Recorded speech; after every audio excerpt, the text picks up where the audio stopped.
Урматтуу туугандар, мен жана айтпадымбы, Mex биржасына USDT'ны которгондо депозит дегенди басасыңар, мына жерде депозитти бастыңар, Анан on-chain дегенди басасыңар, могуну. Так, анан эң өйдө жагына USDT деп жазасыңар, могу жергечи, туурабы? Жана айттым го мен, USDT деп жаздыңар, ылдый жагында USDT деген жазуу чыгып калды, ошону басасыңар, могуну. Могу жерде сетти танда деп атат да, мына сары Web20-ны тандайсыңбы же кызылды тандайсыңбы? Ушу экөөнү сурап атат да силерденчи.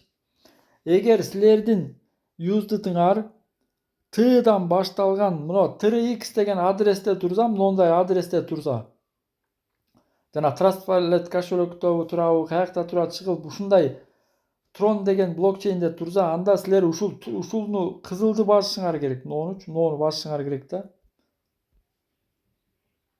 И многу адрести копировка кылып ушуга жөнөтүшүңөр керек да, многуга.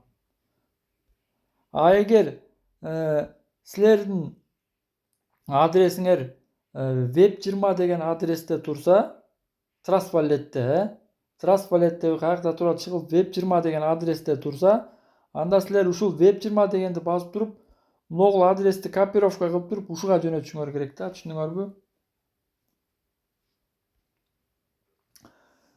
TRS20 деп турбайбы могу жерде, могу жерде TRS20 деп туруп. TRS20 деген бул Tron деген блокчейн да, булчу. Tron'догу адрестер чоң Т тамгасынан башталат, мондайчы. Көрдүңөрбү? Т тамгасынан башталат. Ал эми Web20дагы адрестер, алар мондай 0x'тен башталат да, адрестерчи.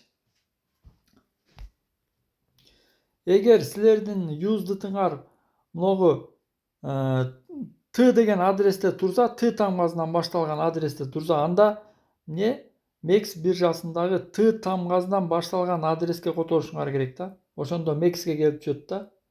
А эгер 0x башталган адресте турса USDT'ңар, анда Mex'теги 0x деген башталган адреске которушуңар керек. Мындай многу жактан эмеденчи, многу T'дан башталган адресте турган USDT'ны мынияка которуп жиберсеңер 0x'ке, анда жок болуп кетет USDT'ңарчы, күйүп кетет да. Таппай каласыңар. Эгер многу 0x'те турган USDT'ны многуга T'дан башталган адреске жөнөтүп жиберсеңер, анда да USDT'ңар жок болуп кетет да. Ошон үчүн силердин USDT'ңар кандай адресте турат, ошону карагыла. Получить деген кнопканы бассаңар, мисалы үчүн Trustwallet'ке кирип туруп, USDT деген жазууну баскыла да Получить деген кнопканы бассаңар, ошол жерде адрес жазылып турат. Ошол адрес эгер Т тамгасынан башталса, анда Mex биржасына кирип туруп, жанагы Т тамгасынан башталган USDT'нын адресине которушуңар керек. А эгер Получить деген кнопканы басканда 0x деген адрес турса, значит USDT'ны силер Mex биржасындагы 0x деген адреске которушуңар керек.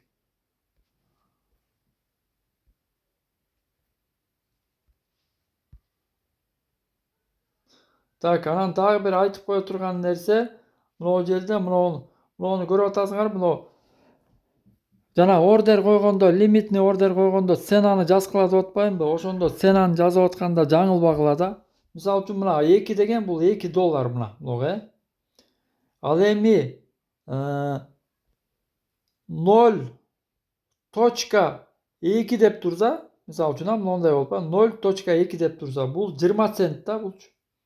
$1 20 цент бар, 100 цент бар да $1. Ошондо 0.2 деген 20 цент да.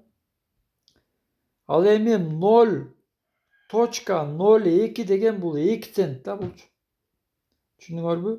0.02 деген бул 2 цент. Ал эми могул 0.15 деген бул 15 цент да. Түшүндүңөрбү? Точканы туура койгула да. Анткени ценаны туура эмес жазып алсаңар, акчаңарды жоготуп алышыңар мүмкүн да. Так, эми криптовалютаны Mex'тен Trustwallet'ке которуш үчүн эмне кылыш керек?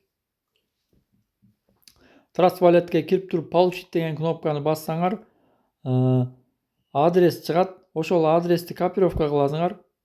Копировка кылып туруп, анан эмне кылабыз? Max'ке киребиз. Max'ке кирип туруп, эң ылдый жактагы могу кошелек деген кнопканы басасыңар. Анан кийин обзор деген кнопканы басасыңар. Анан кийин вывод деген кнопканы басасыңар. Так, вывод деген кнопканы бастым. Кайсыл криптовалютаны которсоңор ошонун атын жазасыңар могу жерге. Мисалы үчүн USDT деп жаздым, мына көрдүңөрбү? Эми ылдый жактагы USDT деген жазууну басам. Вывод средств on-chain деген ушуну басам кол менен. Так, мына жерге птичка коем, могу жерге. Мына жерге птичка койдумбу? Эми ылдый жагындагы подтвердить деген кнопканы басам. Так, Trust Wallet'ten адрести копировка кылбадыңар беле, ошону мына жерге коесуңар, мына жерге. Ушу жерге коесуңар. Анан сет өзү эле чыгып калат деп ойлойм мына жергечи. Мындайчы. Эгер сет чыкпаса, анда мына жерге кирип туруп, эгер 0x башталган адреске котором десеңер, муну басасыңар. Анан T тамгасынан башталган Tron деген блокчейндеги адреске котором десеңер, муну басасыңар. Так, ошондо эмне болот? Так, мына жерге адрести койдуңар, мына жерге блокчейнди койдуңар. Мына жерге количествону жазасыңар, канча штук USDT которосуңар. Ошону жазасыңар. Анан кийин эмне? Мына жердеги подтвердить деген кнопканы басасыңар. Анан ушул Max биржасына кайсыл электронный почта менен, телефон номери менен катталган болсоңор, ошол телефон номерлерге, пошталарга код келиши мүмкүн, 6 сандуу код. Ошол коддорду койсоңор, анан кийин подтвердить деген кнопканы бассаңар, которулуп калат.